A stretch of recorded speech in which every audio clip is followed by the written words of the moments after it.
રાજકોટ મહાનગરપાલિકાની વેબસાઇટ પર થયો સાયબર એટેક, જ્યાં શહેરીજનોનો ડેટા ચોરવામાં આવ્યો હોવાની આશંકા છે। 400 જીબીથી વધુનો ડેટા ચોરાયો હોવાની શંકા સેવાઈ રહી છે। ચોરીની ઘટનાને લઈને બીએસએનએલની સાયબર સિક્યુરિટીને જાણ કરી દેવાઈ છે। મહાનગરપાલિકા સાયબર સિક્યુરિટી માટે 10 કરોડનો ખર્ચ કરે છે। અગાઉ પણ ડેટા હેક કરાયો હોવાની ઘટના પ્રકાશમાં આવી હતી।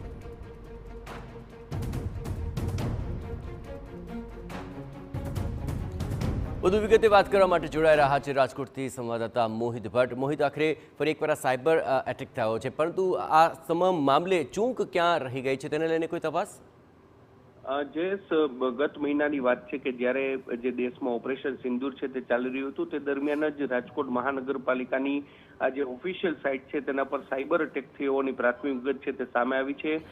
400 જીબી જેટલો ડેટા છે તે ચોરોમાં આવ્યો હોય તેવી માહિતી છે તે મળી રહી છે, જેમાં મહાનગરપાલિકા સંચાલિત શાળાઓ, તમામ બ્રિજ, હોસ્પિટલો, સરકારી કચેરીઓ સહિતના મિલકતોના ડેટા છે તે લીક કરાયા હોવાની આશંકા છે તે ત્યારે સામે આવી છે। રાજકોટ મહાનગરપાલિકાના વહીવટી વિભાગને સમગ્ર મામલે જાણ થતા તેમના દ્વારા બીએસએનએલની સાયબર સિક્યુરિટી છે તેને તાત્કાલિક જાણ છે તે કરવામાં આવી હતી।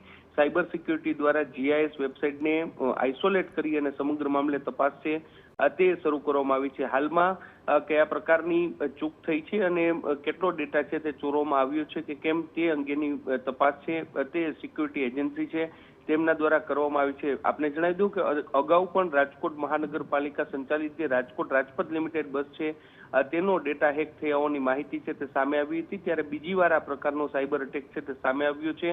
જોવાનું રહેશે કે જે સાયબર સિક્યુરિટી છે તેની તપાસમાં કયા પ્રકારની બાબતો છે તે સામે આવી છે ને જે 400 જીબી જેટલો ડેટા છે તે ચોરી થયાની આશંકા છે, ત્યારે તેને લઈને કયા પ્રકારની કાર્યવાહી થઈ છે। સવાલ એ વાતનો થઈ રહ્યો છે કે જે રાજકોટ મહાનગરપાલિકાનું તંત્ર છે તે દર વર્ષે 10 કરોડથી પણ વધારે રૂપિયાનો ખર્ચ સાયબર સિક્યુરિટી માટે કરે છે, ત્યારે આ સાયબર એટેક કઈ રીતે અને કોના દ્વારા કરવામાં આવ્યો તે અંગે તપાસ શરૂ કરવામાં આવી છે। જી જય બિલકુલ મોહિત, તમામ ગતિવિધિઓ પર આપણે નજર રાખતા રહેજો। તો હવે 10 કરોડ જેટલો માથબર ખર્ચ કરાઈ રહ્યો છે અને તે તબક્કે ક્યાં ચૂક રહી ગઈ તેને લઈને હવે તપાસ શરૂ કરાય છે।